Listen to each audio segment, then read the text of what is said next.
Harvard President Alan Garber takes 25% pay cut amid budget struggles.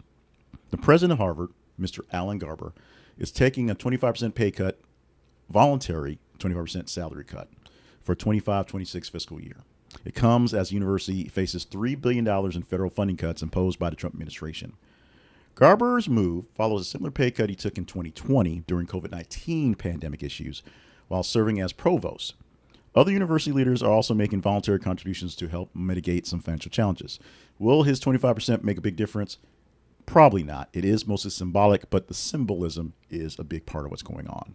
The administration has frozen $2.2 billion in federal grants to Harvard and recently announced additional $450 million in cuts. So the Trump administration is accusing the university of failing to address anti-Semitism and racial discrimination on campus. In response, Harvard filed a lawsuit against its administration, arguing that the funding cuts are unlawful and attempt to control the university's operations and infringe upon its academic freedom. One of the issues that Harvard has as a point to stand on that many folks may not, they're a private school. And the deals they have, deals because Trump likes deals, the grants they're getting were based on research for funding for larger scale events, larger scale issues that probably need to be worked on, and they earned them. And so Trump pulling them back because they're saying they're not dealing with DEI right, Harvard says doesn't wash. And addressing the financial shortfalls is going to be difficult, but Harvard's going to implement some cost-setting measures across the board. Hiring freeze, that's one of the most popular ones. Suspension of merit pay increase for faculty and staff. Suspension of merit pay increases for faculty staff. That means you're not getting this raise this year. And a review of discretionary spending in capital projects. Some buildings won't be worked on. Some football fields won't get additions. Things like that to make up for the shortfalls.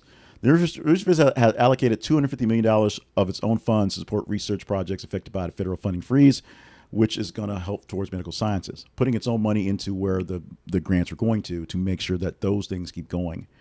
University officials acknowledge that these measures are temporary solutions, cannot fully compensate for the loss of federal funds, like I said, mostly of a nature that looks good, but can't actually keep the budgets going for sustained periods of time.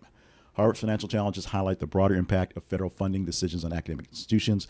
Basically, having your support be determined by one or two sources, especially federal sources, federal funding. In the past, one would think federal stuff is mainly guaranteed. Here, we're seeing this not be the case. Other universities such as Columbia, Johns Hopkins, facing similar funding cuts from the federal governments. They're taking steps to self-fund research projects going forward and just kind of keep the government out of their business. It may be the way we go going forward, but as enrollments decline and real money that people want to pay into things decline, people don't want to pay the full price of tuition because it costs too much. We'll see how this works out and whether the legal battle, the actual physical battle, if you will, between Harvard and Trump administration will continue and how far it will go in the fight, literally to erase the DEI, however you want to determine and define what DEI and anti-Semitism actually means.